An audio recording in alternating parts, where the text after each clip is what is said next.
ਸਤਨਾਮ ਸ਼੍ਰੀ ਵਾਹਿਗੁਰੂ ਸਾਹਿਬ ਜੀ।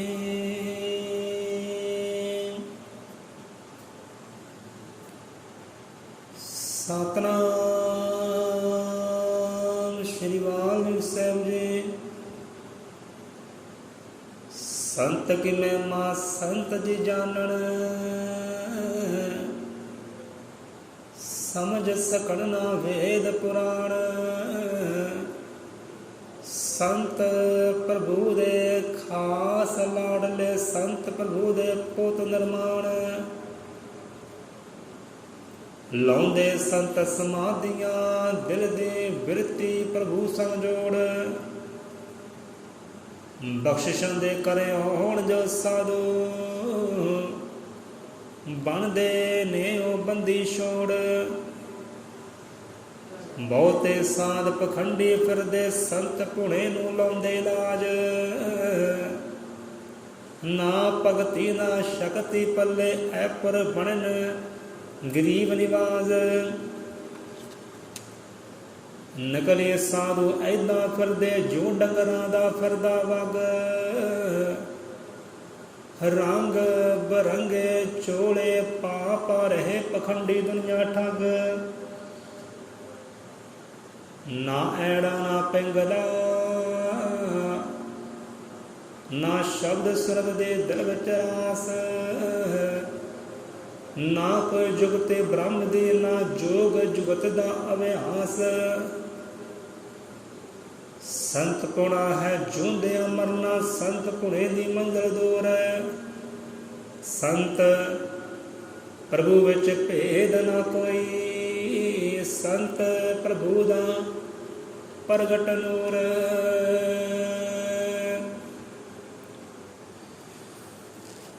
ਜੋ ਬੋਲੇ 100 ਰੁਪਏ, अजर अमृत का दर्शे सृष्टि करता। वाल्मीक दयावान जी की जय।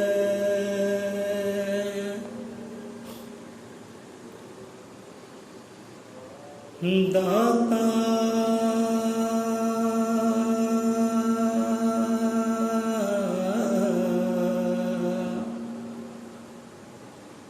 वाल्मीक करता हर सबका दाता।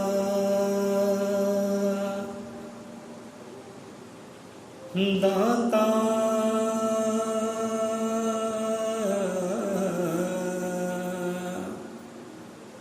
वाल्मीक करता हर सबका दाता। जो भी मांगे सोई देवे, जो भी मांगे सोई देवे। ऐसे दाता बनत बनाता, दाता वाल्मीक करता हर सबका दाता।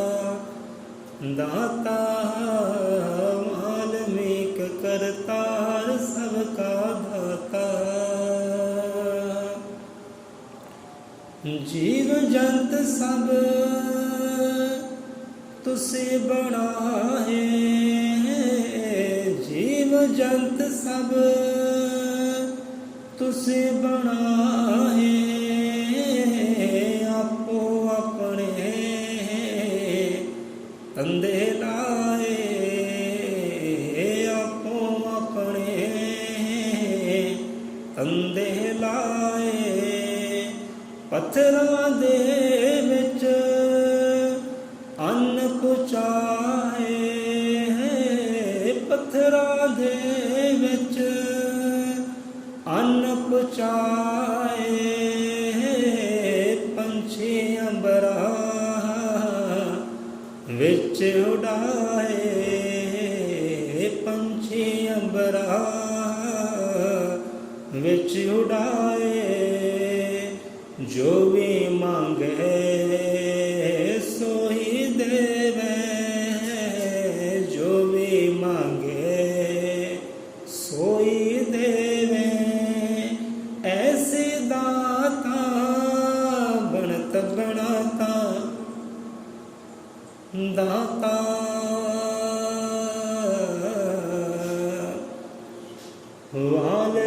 ਏਕ ਕਰਤਾਰ ਸਭ ਕਾ ਦਾਤਾ।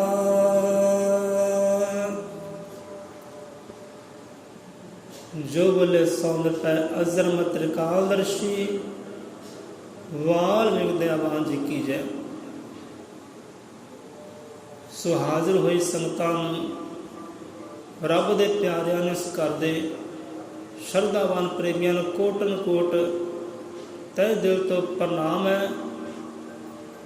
ਸੋ ਲੱਖ ਸ਼ੁਕਰਾਨਾ ਉਸ ਪਾਤਸ਼ਾਹ ਦਾ, ਗੁਰੂ ਪਰਮੇਸ਼ਵਰਾਂ ਦਾ, ਜਿਨ੍ਹਾਂ ਨੇ ਸੁਲੱਖਣੀ ਘੜੀ ਬਖਸ਼ ਕੀਤੀ ਹੈ, ਇਹ ਕਿਰਦਾਰ ਬਖਸ਼ ਕੀਤਾ ਹੈ। ਲੱਖ ਸ਼ੁਕਰਾਨਾ ਹੈ, ਹਰ ਸਵਾਸ ਦੇ ਨਾਲ ਸ਼ੁਕਰਾਨਾ ਹੈ। ਸੋ ਬਾਣੀ ਵਿੱਚ ਸੰਗਤ ਜੀਓ, ਸੰਗਤਾਂ ਦਾ, ਭਗਤਾਂ ਦਾ, ਉਹ ਰੱਬ ਦੇ ਪ੍ਰੇਮੀਆਂ ਦਾ ਬੜੀ ਮਹਿਮਾ ਆਈ ਹੈ। ਜਿੱਥੇ ਜਿੱਥੇ ਪਰਮਾਤਮਾ ਦੀ ਸੋਭਾ ਹੋਈ ਹੈ, ਗੁਰਾਂ ਦੀ ਸੋਭਾ ਹੋਈ ਹੈ, ਉੱਥੇ ਰੱਬ ਦੇ ਪਿਆਰਿਆਂ ਦੀ, ਗੁਰੂਆਂ ਦੀ, ਪੀਰਾਂ ਦੀ, ਦਰਵੇਸ਼ਾਂ ਦੀ, ਸੰਤਾਂ ਦੀ, ਭਗਤਾਂ ਦੀ ਵੀ ਨਾਲ ਨਾਲ ਹੀ ਸੋਭਾ ਹੋਈ ਹੈ, ਵਡਿਆਈ ਹੋਈ ਹੈ, ਮਹਿਮਾ ਆਈ ਹੈ ਬਾਣੀ ਦੇ ਅੰਦਰ। ਜਿਵੇਂ ਵਚਨ ਉਚਾਰੇ ਗਏ ਕਿ ਸੰਤ ਕੀ ਮਹਿਮਾ ਸੰਤ ਜੀ ਜਾਣਨ,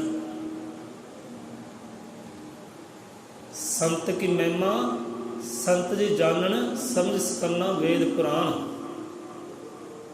ਕਿ ਸੰਤ ਪ੍ਰਭੂ ਦੇ ਖਾਸ ਲਾਡਲੇ, ਸੰਤ ਪ੍ਰਭੂ ਦੇ ਪੁੱਤ ਨਿਰਮਾਣ, ਜੋ ਇੱਕ ਨਵੇਂ ਸੰਸਾਰ ਦਾ ਨਿਰਮਾਣ ਕਰਦੇ ਨੇ।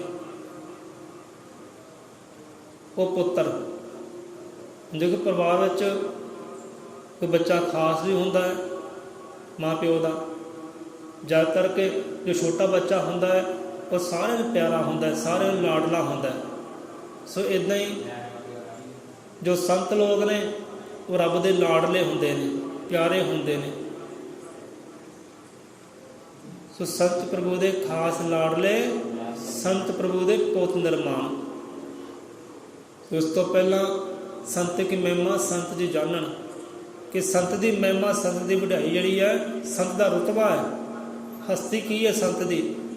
ਉਹ ਇੱਕ ਸੰਤ ਹੀ ਜਾਣ ਸਕਦਾ ਹੈ, ਦੂਸਰਾ ਨਹੀਂ ਜਾਣ ਸਕਦਾ। ਸੰਤ ਕੀ ਮਹਿਮਾ ਸੰਤ ਜੀ ਜਾਣਨ, ਸਮਝ ਸਕਣਾ ਵੇਦ ਪੁਰਾਣ। ਇਹਨਾਂ ਵੇਦਾਂ ਪੁਰਾਣਾਂ ਨੂੰ, ਵੇਦਾਂ ਗ੍ਰੰਥਾਂ ਨੂੰ ਸੰਤ ਲੋਕ ਪੂਰੀ ਤਰ੍ਹਾਂ ਸਮਝਦੇ ਨੇ, ਜਾਣਦੇ ਨੇ, ਪਰ ਇਹ ਵੇਦ ਗ੍ਰੰਥ ਉਹਨਾਂ ਸੰਤਾਂ ਨੂੰ ਨਹੀਂ ਜਾਣਦੇ।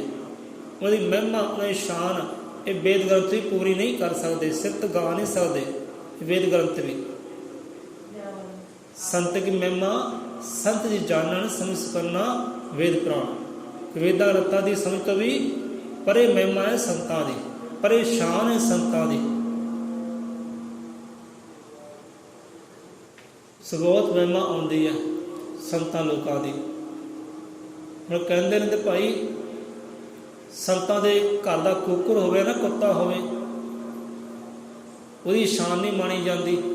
ਉਹਦੀ ਸ਼ਾਨ ਹੀ ਵੱਖਰੀ ਹੁੰਦੀ ਹੈ, ਸੋਭਾ ਵੱਖਰੀ ਹੁੰਦੀ ਹੈ, ਸਿਫਤ ਸਲਾਹ ਵੱਖਰੀ ਹੁੰਦੀ ਹੈ। ਅਤੇ ਸੰਤਾਂ ਦੀ ਮਹਿਮਾ ਕੌਣ ਕਰ ਲਓ? ਉਹਨੇ ਸਿਫਤ ਸਲਾਹ ਕਿਹੜਾ ਕਰ ਲਓ? ਉਹਦੇ ਕੁੱਤੇ ਦੀ ਇੰਨੀ ਸ਼ਾਨ ਹੈ, ਇੰਨੀ ਵਡਿਆਈ ਹੈ, ਅਤੇ ਸੰਤਾਂ ਦੀ ਹਿਸਾਬ ਕਿਤਾਬ ਵੀ ਅੰਤ ਕੋਈ ਹੈ ਨਹੀਂ। ਸੋ ਸੰਤ ਲੋਕ ਆਉਂਦੇ ਨੇ ਦੁਖੀਆਂ ਨੂੰ ਸੁੱਖ ਵਿੱਚ ਪਾਉਣ ਵਾਸਤੇ, ਵਿਛੜੀਆਂ ਰੂਹਾਂ ਦੇ ਮੇਲ ਮਿਲਾਪ ਪਾਉਣ ਵਾਸਤੇ, ਭੁੱਲਿਆ ਭਟਕਿਆਂ ਨੂੰ ਸੱਚ ਦੇ ਮਾਰਗ 'ਤੇ ਪਾਉਣ ਵਾਸਤੇ ਸੰਤ ਲੋਕ ਆਉਂਦੇ ਨੇ। ਆਪਣੇ ਆਪ ਨੂੰ ਦੁੱਖਾਂ 'ਚ ਪਾ ਕੇ ਸੁੱਖ ਬਖਸ਼ਿਸ਼ ਕਰਦੇ ਨੇ ਸਾਰੇ ਸੰਸਾਰ ਨੂੰ, ਗਿਆਨ ਬਖਸ਼ਿਸ਼ ਕਰਦੇ ਨੇ ਸਾਰੇ ਸੰਸਾਰ ਨੂੰ, ਅਤੇ ਅਗਿਆਨਤਾ ਦਾ ਨਾਸ਼ ਕਰਦੇ ਨੇ ਉਹ ਸੰਤ ਲੋਕ। ਵਿਛੜੀਆਂ ਰੂਹਾਂ ਦੇ ਮੇਲ ਮਿਲਾਪ ਕਰਵਾਉਣ ਆਉਂਦੇ ਨੇ। ਉਹ ਰੂਹਾਂ ਜੋ ਰੱਬ ਤੋਂ ਵਿਛੜੀਆਂ ਹੁੰਦੀਆਂ ਨੇ, ਜੋ ਟੁੱਟੇ ਹੁੰਦੇ ਨੇ ਰੱਬ ਤੋਂ, ਸਤਿਗੁਰ ਤੋਂ, ਉਹਨਾਂ ਰੂਹਾਂ ਨੂੰ ਜੋੜਨ ਵਾਸਤੇ ਆਉਂਦੇ ਨੇ ਸੰਤ ਲੋਕ। ਇਹ ਮਹਿਮਾ ਹੈ, ਵਡਿਆਈ ਹੈ, ਸ਼ਾਨ ਹੈ ਉਹਨਾਂ ਲੋਕਾਂ ਦੀ, ਉਹਨਾਂ ਪਿਆਰਿਆਂ ਦੀ। ਸੋ ਕੱਲ੍ਹ ਵੀ ਸੰਤਾਂ ਦੀ ਮਹਿਮਾ ਆਈ ਸੀ ਕਿ ਰਾਹੋ ਕੇਤੂ ਸ਼ਾਲ ਸਤੀ ਦਾ ਸੰਤ ਜਨਾਂ ਨੂੰ ਨਹੀਂ ਕੋਈ ਸਿਰ। ਕਿ ਰਾਹੋ ਕੇਤੂ ਆਪਣਾ ਪ੍ਰਭਾਵ ਪਾਉਂਦੇ ਨੇ ਹੋਰਨਾਂ ਜੀਵਾਂ 'ਤੇ, ਪਰ ਸੰਤ ਲੋਕ ਇਹਨਾਂ ਤੋਂ ਮੁਕਤ ਹੈ, ਇਹਨਾਂ ਚੀਜ਼ਾਂ ਤੋਂ, ਇਹਨਾਂ ਗ੍ਰਹਿਆਂ ਤੋਂ ਕਿਤੇ ਕਿਤੇ ਪਰੇ ਹੈ ਸੰਤ ਲੋਕ। जो संत ने कह देना है वो कभी पलट नहीं सकता। संत का कहा पलटे ना ही पलट जाए ब्रह्मंड। कहते ब्राह्मण पलट सकता है, अपनी चाल उल्टी कर सकता है, पर संत का क्या कदे पलटता नहीं। संत का क्या भी रब नूं मनना पैंदा है। संतां मोरे तां रब भी नीवा हो गया, वो परमात्मा अल्लाह ताला भी नीवा हो गया। हथ जोड़ देते हैं संतां अगे परमात्मा ने भी। जिवें गुरु ग्रंथ साहिब महाराज जी उचारण करते हैं संतां दी महिमा। रब कहता है, वो वाहिगुरू कहता है कि मेरी बांदी भगत छुड़ावे, कि बांदी भगत ना छूटे मोए। कि मेरे बद्धे होए नूं जगड़े होए नूं एक भगत छुड़ा सकता है, एक संत छुड़ा सकता है। पर जिन्हों संत बन देवे, संत जगड़ ले, रब की हस्ती नहीं कि उन्होंने छुड़ा सके। इन्नी महिमा इन्नी शान है संतां दी। मेरी बांदी भगत छुड़ावे, बांदी भगत ना छूटे मोए। मैं तो नहीं छुटती संतां दी बद्धी हुई गंढ, मैं तो नहीं खोलती। ये रब भी कहता है, सुरखां वांग संत जन हर दुखीए दी थां, धुप्पे सड़दे आपने जग नूं वंडण शाह। इदां ही संत तो एक पेड़ है, खड़े प्रेम के गांव, आप तो जाते दूर में औरों को दे छांव। संत लोग एक पेड़ की तरह कबीर साहब फरमाते हैं, सतगुरु कबीरदास जी, कि संत की है। जिवें आपां कल दस्सिया कि संत कहते हैं जिहड़ा शांत चित्त है, बिल्कुल शांत है, उन्होंने कहते हैं संत। उन्होंने कहते हैं संत जिन्हें अपने अंदरों और सत्य को प्रगट कर लिया, वो रब नूं प्रगट कर लिया, उन्होंने कहते हैं संत। सच नूं संत कहते हैं, जो सच रूप हो गया, जो शांत रूप हो गया, आनंद रूप हो गया, सत चित्त आनंद रूप हो गया, वह संत। संत तो एक पेड़ है खड़े प्रेम के गांव, आप तो जलते दूर में औरों को दे छांव। यहो जिहे संत लोग ने।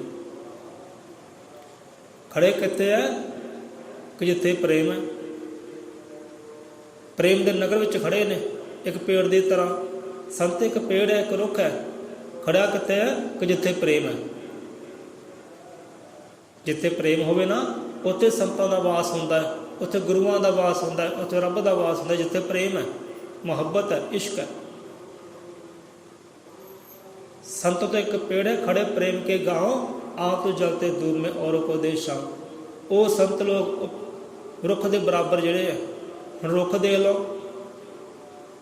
रुख की कुछ नहीं झलदा, गड़े झलदा है, बारिशां झलदा है, धुप्पां झलदा है। इन्ना कुछ झलण के बावजूद भी संसार नूं की बख्शिश करता है? ठंडियां छावां, मिठे मेवे बख्शिश करता है। इदां ही संत लोग ने। संत लोग दुखों दी धुप्पां झलदे ने, बोल कबोल झलदे ने, पर फिर भी बस सीसा नहीं देंदे, फिर भी सौखी बख्शिश करते हैं, भला ही बख्शिश करते हैं कि भला होवे, भला होवे। हुण गल चेते आ गई है कि साडे विच बहुत वहम भरिया होया एक, खासकर साडे समाज विच, कि संत लोग जिहड़े ना पुट्ठा कर देंदे ने, सज़ा देंदे ने। जो गलती करदा, गुस्ताखी करदा है, जां संतां नूं छड्ड के होर पासे जाता है, उन्होंने नाम का दीवा नहीं लगाता, जोत नहीं लगाता, तो संत लोग की करते हैं, पीर लोग की करते हैं, गुरु लोग की करते हैं, परिवार में चक्रां विच पा देंदे ने, खत्म कर देंदे ने, विनाश कर देंदे ने। ये वहम भरम है साडे विच। पर जिहड़ा होवे संत, जिहड़ा होवे गुरु, जिहड़ा होवे पीर, वो इहो जिहे कार्य नहीं करता, वो तो भला करता है। भला विनाश करना उन्हों का काम नहीं हुंदा, विनाश करना शैतानां दा काम हुंदा है। रब दे बंदियां दा, प्रेमियां दा विनाश करना काम नहीं हुंदा। ये वहम है। संत लोग तो दुख सह के, तप्पां सह के भला ही मंगते हैं, चाहे कोई उन्हों का नाम जपे, चाहे कोई ना जपे। इस गल नाल उन्होंने कोई नहीं है। कोई उन्होंने सिफत करे, चाहे सिफत ना करे, वो फिर भी भला ही मंगते हैं, भला ही लोचते हैं कि सर्वदा ही भला होवे। ਭਲਾ ਹੀ ਹੋਵੇ, ਕਿਸੇ ਦਾ ਵਿਨਾਸ਼ ਨਹੀਂ ਕਰਦੇ। ਸੋ ਸਾਡੇ ਵਿੱਚ ਵਹਿਮ ਭਰਮ ਹੈ, ਸੋ ਅਲੱਗ ਗੱਲ ਹੈ। ਸੋ ਸੰਤ ਕੀ ਕਰਦੇ ਨੇ, ਮਾਰਗ ਦੱਸਦੇ ਨੇ ਕਿ ਭਾਈ ਤੂੰ ਆਹ ਮਾਰਗ 'ਤੇ ਚੱਲ, ਆਹ ਬਚਨ 'ਤੇ ਚੱਲ, ਜੇ ਚੱਲੇਗਾ ਤਾਂ ਤੇਰੇ ਵਾਸਤੇ ਲਾਭ ਹੀ ਲਾਭ ਹੈ, ਹਾਨੀ ਕੋਈ ਨਹੀਂ। ਜਦੋਂ ਅਸੀਂ ਉਹਨਾਂ ਬਚਨਾਂ 'ਤੇ ਨਹੀਂ ਚੱਲਦੇ, ਉਹਨਾਂ ਦੇ ਹੁਕਮ 'ਤੇ ਨਹੀਂ ਚੱਲਦੇ, ਹਾਨੀਆਂ ਫੇਰ ਆਉਂਦੀਆਂ। ਫਿਰ ਕਸੂਰ ਉੱਥੇ ਸੰਤਾਂ ਦਾ ਥੋੜ੍ਹੀ ਹੈ, ਕਸੂਰ ਬੰਦੇ ਦਾ ਆਪਣਾ ਹੁੰਦਾ। ਸੰਤਾਂ ਦੇ ਕਹਿਣੇ 'ਤੇ ਆਪਾਂ ਨਹੀਂ ਚੱਲਣਾ, ਹੁਕਮ 'ਤੇ ਆਪਾਂ ਨਹੀਂ ਚੱਲਣਾ, ਉਦੋਂ ਉਹਨਾਂ ਨੇ ਦੱਸਿਓ ਮਾਰਗ 'ਤੇ ਆਪਾਂ ਨਹੀਂ ਚੱਲਣਾ। ਫਿਰ ਦੋਸ਼ ਦੇਣੇ ਸੰਤਾਂ ਨੂੰ, ਫਿਰ ਉਲਟਾ ਕਰ ਦਿੱਤਾ, ਪੁੱਠਾ ਪਾ ਦਿੱਤਾ, ਪੁੱਠਾ ਚੱਕਰ 'ਚ ਚਲਾ ਦਿੱਤਾ ਸੰਤਾਂ ਨੇ। ਕਰਨੀ ਸਾਰੀ ਆਪਣੀ ਹੈ, ਮੰਨਿਆ ਆਪ ਨਹੀਂ, ਅਤੇ ਦੋਸ਼ ਫੇਰ ਪਰਾਏ ਨੂੰ। ਫਿਰ ਸੰਤਾਂ ਗੁਰੂਆਂ ਪੀਰਾਂ ਦੇ ਦੋਸ਼ ਕਿ ਸੰਤ ਹੋਏ, ਗੁਰੂ ਹੋਏ, ਉਹ ਕਿਸੇ ਦਾ ਵਿਨਾਸ਼ ਨਹੀਂ ਕਰਦੇ, ਨਾਸ਼ ਨਹੀਂ ਕਰਦੇ, ਬਸ ਸੀਸਾਂ ਨਹੀਂ ਦਿੰਦੇ, ਉਹ ਤਾਂ ਭਲਾ ਹੀ ਮੰਗਦੇ ਆ। ਪਰ ਬੰਦਾ ਉਹਨਾਂ ਦੀ ਕਰਨੀ 'ਤੇ ਚੱਲੇ ਤਾਂ ਹੈ। ਬੰਦਾ ਕਰਨੀ 'ਤੇ ਚੱਲਦਾ ਨਹੀਂ, ਹੁਕਮ ਨੂੰ ਮੰਨਦਾ ਨਹੀਂ, ਦੋਸ਼ ਦੇਣੇ ਫਿਰ ਸੰਤਾਂ ਨੂੰ। ਕਹਿੰਦੇ ਸਾਡੀ ਗੱਲ ਨੂੰ ਮੰਨੋ, ਬਚਨਾਂ ਨੂੰ ਮੰਨੋ, ਚੱਲੋ ਤੇ ਲਾਭ ਹੀ ਲਾਭ ਹੈ, ਹਾਨੀ ਕੋਈ ਨਹੀਂ, ਚੜ੍ਹਦੀ ਕਲਾ ਹੈ। ਆਪਣੀਆਂ ਕਮੀਆਂ ਨਹੀਂ ਵੇਖਣੀਆਂ, ਤਰੋਟੀਆਂ ਨਹੀਂ ਵੇਖਣੀਆਂ, ਦੋਸ਼ ਫਿਰ ਸੰਤਾਂ ਨੂੰ ਦੇਣੇ, ਰੱਬ ਨੂੰ ਦੇਣੇ ਆ। ਰੱਬ ਨਹੀਂ ਇੱਦਾਂ ਕਿਸੇ ਨਾਲ ਕਰਦਾ।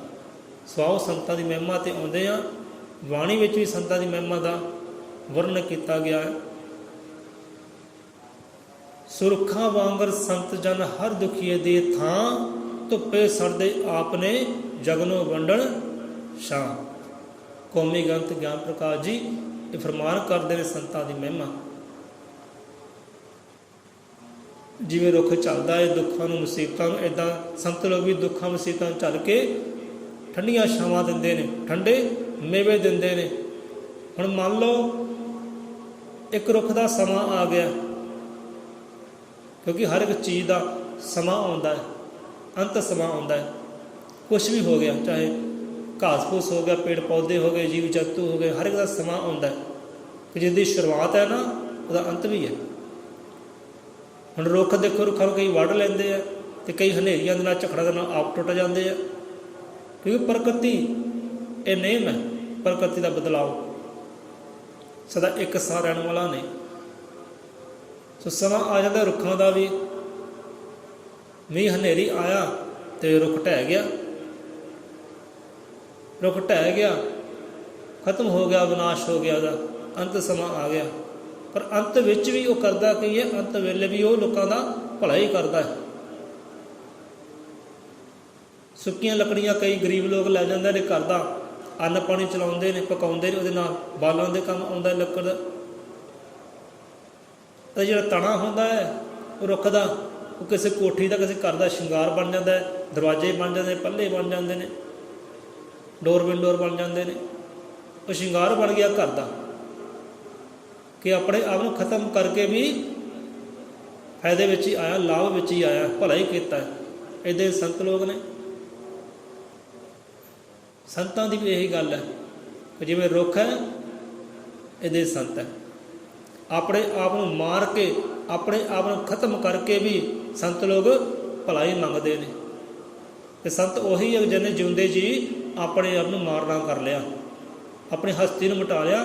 ਅਸਲ ਵਿੱਚ ਸੰਤ ਉਹੀ ਹੈ, ਆਪਣੇ ਆਪ ਨੂੰ ਮਾਰ ਕੇ ਮਿਟਾ ਕੇ ਵੀ ਭਲਾ ਹੀ ਮੰਗਦੇ ਨੇ, ਦੂਜੇ ਦੇ ਕੰਮ ਹੀ ਆਉਂਦੇ ਨੇ ਭਲੇ ਵਾਸਤੇ।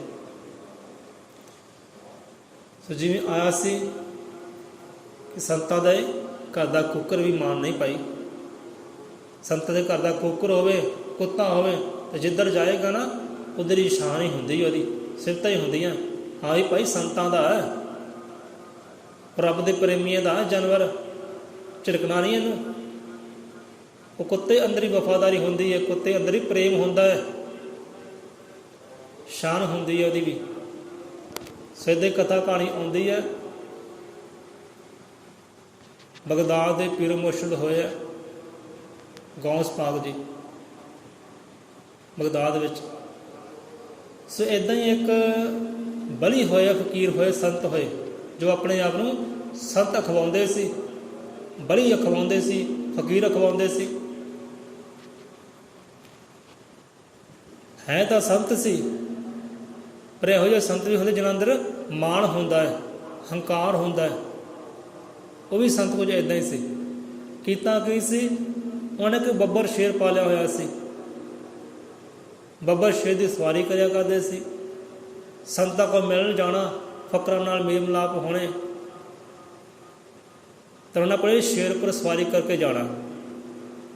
ਤੇ ਪਹਿਲਾਂ ਫਰਮਾਨ ਵੀ ਭੇਜ ਦੇਣਾ, ਸੁਨੇਹਾ ਵੀ ਭੇਜ ਦੇਣਾ ਸਿੱਖ ਸੇਵਕਾਂ ਕੋਲੋਂ ਕਿ ਜਾਓ, ਜਾ ਕੇ ਸੁਨੇਹਾ ਦੇ ਦਿਓ ਅਸੀਂ ਆ ਰਹੇ ਹਾਂ, ਸਾਡੀ ਸੇਵਾ ਦਾ ਵੀ ਪ੍ਰਬੰਧ ਕਰਿਓ, ਸਾਡਾ ਬੱਬਰ ਸ਼ੇਰ ਹੈ, ਇਹ ਸੇਵਾ ਦਾ ਵੀ ਪ੍ਰਬੰਧ ਕਰਿਓ, ਖਾਣ ਪੀਣ ਦਾ ਇਹਦਾ ਵੀ ਪ੍ਰਬੰਧ ਕਰਿਓ। ਹੁਣ ਅਗਲੇ ਸੰਤਾਂ ਨੇ, ਫਕੀਰਾਂ ਨੇ ਕਰਨਾ ਕਿ ਸ਼ੇਰ ਵਾਸਤੇ ਭੇਡ ਤਿਆਰ ਕਰ ਲੈਣੀ ਜਾਂ ਬੱਕਰੀ ਤਿਆਰ ਕਰ ਲੈਣੀ, ਕੋਈ ਜਾਨਵਰ ਤਿਆਰ ਕਰ ਰੱਖ ਲੈਣਾ ਕਿ ਭਾਈ ਇਹ ਸ਼ੇਰ ਨੂੰ ਭੇਟਾ ਕਰਨਾ ਹੈ, ਅਤੇ ਸੰਤਾਂ ਵਾਸਤੇ ਅੰਨ ਭੰਡਾਰੇ ਪਹਿਲੇ ਤਿਆਰੀ ਹੋ ਜਾਣੀ। ਇਹਦਾ ਯਾਤਰਾ ਚੱਲਦੀ ਰਹੀ ਉਹਨਾਂ ਦੀ, ਆਪਣੇ ਆਪ ਨੂੰ ਦਿਖਾਉਣਾ ਮੈਂ ਬੜਾ ਬਲੀ ਹਾਂ, ਸ਼ੇਰ ਦੀ ਸਵਾਰੀ ਕਰਨਾ, ਲੋਕ ਬੜੇ ਸੇਵਾਦਾਰੀ ਕਰਦੇ ਨੇ, ਆਪਣੇ ਆਪ ਨੂੰ ਦਿਖਾਉਣਾ ਇਹਨਾਂ ਨੇ। ਹੁਣ ਦੇਖੋ ਇੱਕ ਰੁਤਬਾ ਹੁੰਦਾ ਹੈ, ਰੁਤਬਾ ਹੁੰਦਾ, ਰੁਤਬੇ ਨੂੰ ਆਪਾਂ ਚੰਗੇ ਪਾਸੇ ਵੀ ਲੈ ਜਾ ਸਕਦੇ ਹਾਂ, ਕਿਸੇ ਦਾ ਭਲਾ ਵੀ ਕਰ ਸਕਦੇ ਹਾਂ, ਜੇ ਕੋਈ ਸ਼ਕਤੀ ਮਿਲ ਜਾਏ, ਪਾਵਰ ਮਿਲ ਜਾਏ, ਉਹਦਾ ਕਿਸੇ ਨਾਲ ਬੁਰਾ ਵੀ ਕਰ ਸਕਦੇ ਹਾਂ। ਇਹ ਆਪਣੀ ਆਪਣੀ ਮੱਤ ਹੈ।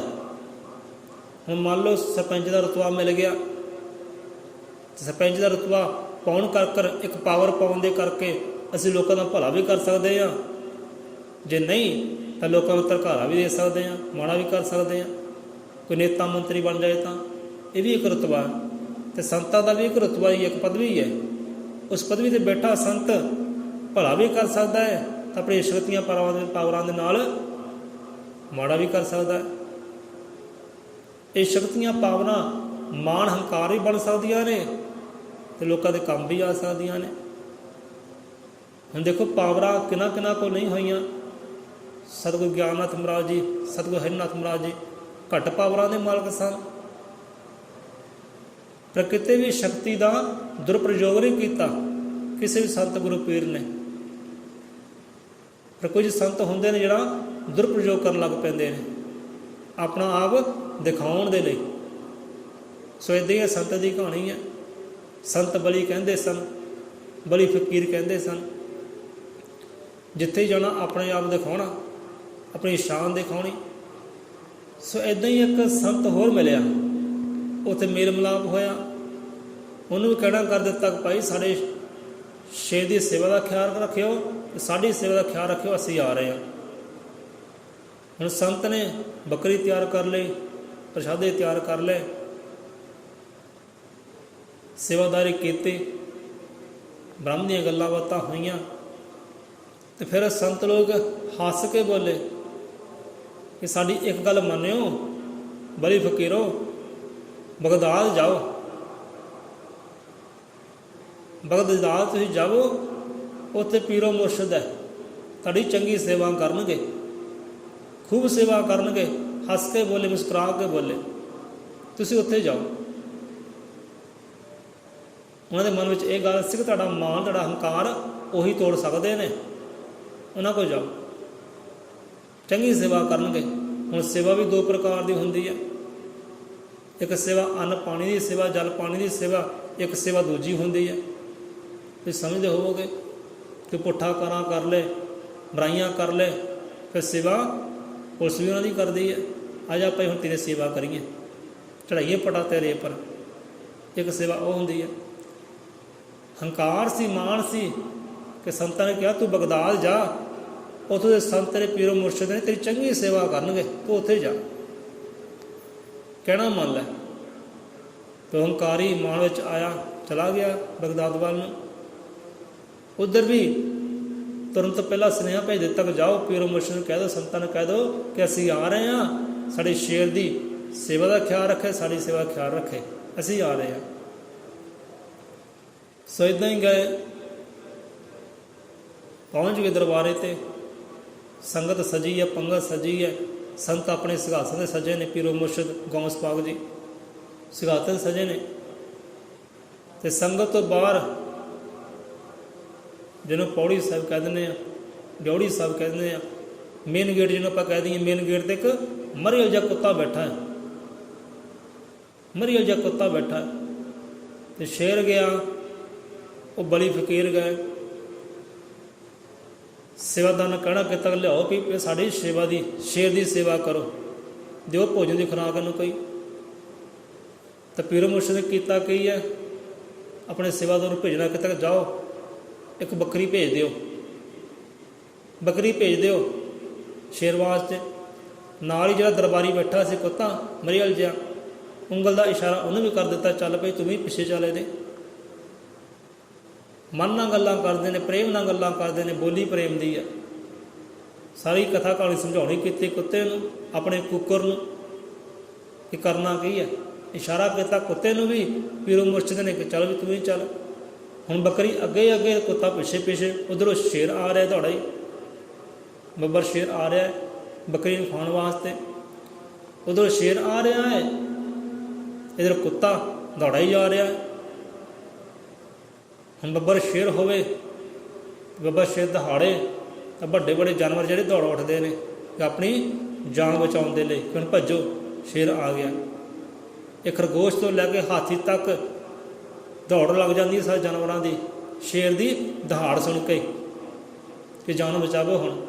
ਪਰ ਕੁੱਤਾ ਡਰਦਾ ਨਹੀਂ, ਖੌਫ ਨਹੀਂ ਖਾਂਦਾ, ਉਹ ਸ਼ੇਰ ਵੱਲ ਨੂੰ ਦੌੜ ਰਿਹਾ ਹੈ ਬੱਕਰੀ ਦੇ ਪਿੱਛੇ ਪਿੱਛੇ, ਕਿਉਂਕਿ ਇਸ਼ਾਰਾ ਮਿਲ ਗਿਆ ਸੀ ਗੁਰਾਂ ਦਾ, ਪੀਰੋ ਮੁਰਸ਼ਿਦ ਦਾ, ਆਪਣੀ ਮਾਲਕ ਦਾ। ਜਿੱਦਾਂ ਹੀ ਫਿਰ ਸ਼ੇਰ ਖਾਣ ਲੱਗਾ ਬੱਕਰੀ ਨੂੰ, ਤੇ ਕੁੱਤਾ ਚਪਟਿਆ, ਐਸਾ ਧੌਣ ਪਿਆ, ਇਸ ਗੱਲ ਨੂੰ ਪਿਆ ਹੈ, ਤੇ ਸ਼ੇਰ ਨੂੰ ਉੱਥੇ ਹੀ ਚੀਰ ਫੜ ਕਰ ਦਿੱਤਾ ਹੈ ਕੁੱਤੇ ਨੇ, ਮਰੀਅਲ ਜੇ ਨੇ। तो बली फकीर बोले कि भाई आ कुकर किहदा है, किहदा कुकर है जिसके कुकर ने मेरे बब्बर शेर का खात्मा कर दिता, चीर फाड़ कर दी है।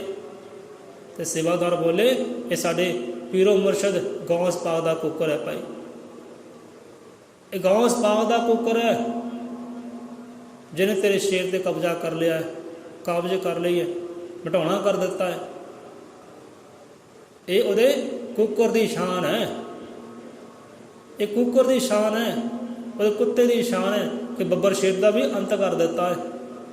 जिहड़ा हंकार से ना तेरा, मान से तेरा, वो मान का हंकार का अंत कर दिता है ये कुकर ने।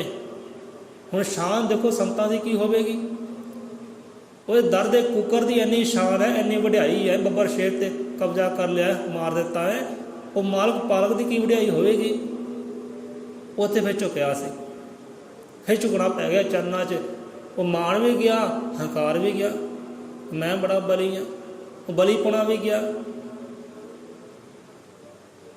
संतां दे कुकर की इन्नी शान है भाई, असीं भी कुकर दर दे कूकदे हाँ, भौंकदे हाँ, कोई बोली समझे चाहे ना समझे। कहते संतां दे कुकर भी जन्नत जाते हैं, स्वर्गां में जाते हैं। एक कथा एक होर आउंदी है हजरत मुहम्मद साहब की, उन्होंने भी एक कुत्ता पालिया हुंदा सी, वो भी बड़ी प्यारी कथा है।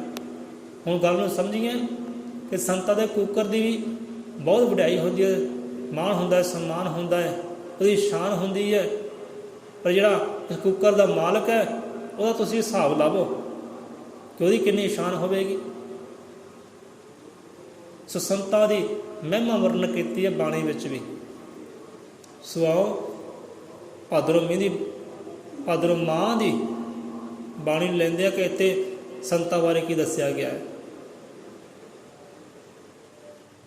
सुरुख जिस तरह धरती विचों अपनी भुख प्यास मिटाउंदे, रुख जिस तरह धरती विचों अपनी भुख प्यास मिटाउंदे, ऐपर अपने फल दे मेवे झोलियां पर रैन लटाउंदे।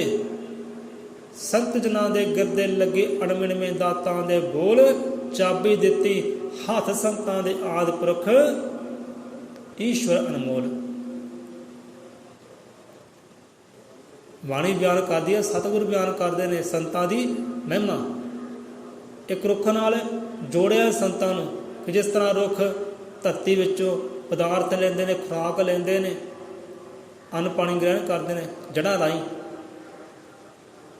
बाहरों खुराक उन्होंने कोई नहीं मिलती। बाहरों जो मिलती है तो गंदगी मिलती है, कार्बन डाइऑक्साइड गैस मिलती है, ਜਿਹੜੀ ਸਾਡੇ ਸਰੀਰ ਚੋਂ ਨਿਕਲਦੀ ਹੈ, ਸਾਡੇ ਸਵਾਸਾਂ ਚੋਂ ਨਿਕਲਦੀ ਹੈ, ਉਹ ਕਾਰਬਨ ਡਾਈਆਕਸਾਈਡ ਰੁੱਖਾਂ ਨੂੰ ਮਿਲਦੀ ਹੈ। ਉਹ ਗੰਦਗੀ ਰੁੱਖ ਭੋਗਦੇ ਨੇ। ਪਰ ਦਿੰਦੇ ਕੀ ਨੇ? ਗੰਦਗੀ ਬਦਲੇ ਸਾਨੂੰ ਆਕਸੀਜਨ ਦਿੰਦੇ ਨੇ, ਸਾਨੂੰ ਸਵਾਸ ਦਿੰਦੇ ਨੇ। ਆ ਜੋ ਆਪਾਂ ਸਵਾਸ ਲੈਂਦੇ ਹਾਂ ਨਾ, ਸਾਡੇ ਸਾਹ ਚੱਲਦੇ ਆ, ਇਹ ਆਕਸੀਜਨ ਗੈਸ ਸਾਨੂੰ ਰੁੱਖਾਂ ਤੋਂ ਮਿਲਦੀ ਹੈ। ਇੰਨੇ ਪਰਉਪਕਾਰੀ ਨੇ ਰੁੱਖ। ਸਿੱਖ ਲਓ, ਜੇ ਕਿਸੇ ਨੇ ਸਿੱਖਣਾ ਹੋਵੇ ਨਾ, ਰੁੱਖਾਂ ਤੋਂ ਵੀ ਸਿੱਖਿਆ ਲੈ ਸਕਦਾ ਹੈ। ਜੇ ਪਰਉਪਕਾਰ ਕਰਨਾ ਹੋਵੇ, ਰੁੱਖਾਂ ਵੱਲ ਵੇਖ ਕੇ ਪਰਉਪਕਾਰੀ ਬੰਦਾ ਬਣ ਸਕਦਾ ਹੈ, ਜੇ ਸਿੱਖਿਆ ਲੈਣ ਵਾਲਾ ਬੰਦਾ ਹੋਵੇ ਤਾਂ। ਸੋ ਰੁੱਖ ਵੀ ਸਾਡੇ ਉੱਪਰ ਪਰਉਪਕਾਰ ਕਰਦੇ ਨੇ। ਆਪ ਗੰਦਗੀ ਸਹੇੜ ਕੇ ਸਾਨੂੰ ਸਾਫ ਸੁਥਰੀ ਹਵਾ ਦਿੰਦੇ ਨੇ, ਵਾਯੂ ਦਿੰਦੇ ਨੇ, ਆਕਸੀਜਨ ਦਿੰਦੇ ਨੇ। ਬਾਹਰੋਂ ਕੁਝ ਨਹੀਂ ਲੈਂਦੇ, ਉਹ ਜੜ੍ਹਾਂ ਰਾਹੀਂ ਖੁਰਾਕਾਂ ਲੈਂਦੇ ਨੇ, ਕਿਉਂਕਿ ਧਰਤੀ ਉਹਨਾਂ ਵਾਸਤੇ ਰੱਬ ਹੈ, ਪਰਮਾਤਮਾ ਹੈ। ਰੱਬ ਤੋਂ ਖੁਰਾਕਾਂ ਲੈਂਦੇ ਨੇ, ਉਹ ਰੱਬ ਤੋਂ ਪਾਵਰਾਂ ਲੈਂਦੇ ਨੇ। ਕਿ ਰੁੱਖ ਜਿਸ ਤਰ੍ਹਾਂ ਧਰਤੀ ਵਿੱਚੋਂ ਆਪਣੀ ਭੁੱਖ ਪਿਆਸ ਮਿਟਾਉਂਦੇ,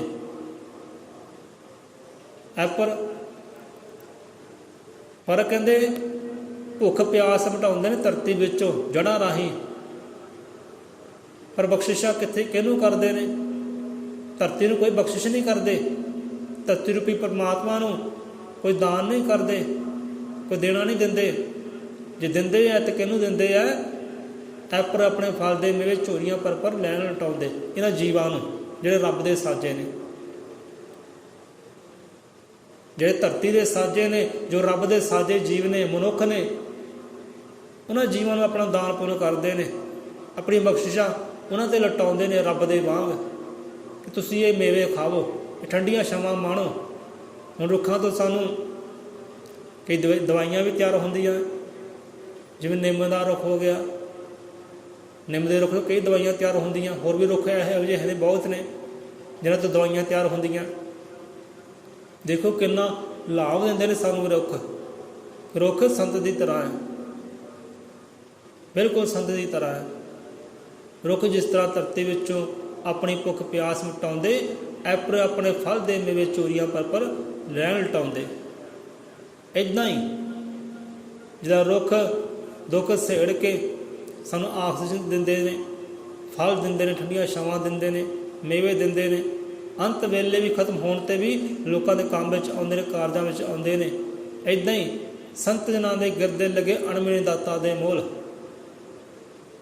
ਇੱਦਾਂ ਹੀ ਸੰਤਾਂ ਦੇ ਚਰਨਾਂ ਵਿੱਚ ਅਣਮਿਣਵੇਂ, ਜਿਹਦੀ ਕੋਈ ਗਿਣਤੀ ਮਿਣਤੀ ਹੈ ਨਹੀਂ, ਇਹੋ ਜਿਹੇ ਲੱਖਾਂ ਹਜ਼ਾਰਾਂ ਅਰਬਾਂ ਕਰਮਾਂ ਹੀ ਦਾਤਾਂ ਪਈਆਂ ਹੋਈਆਂ ਚਰਨ ਸੰਤਾਂ ਦੇ ਚਰਨਾਂ ਵਿੱਚ।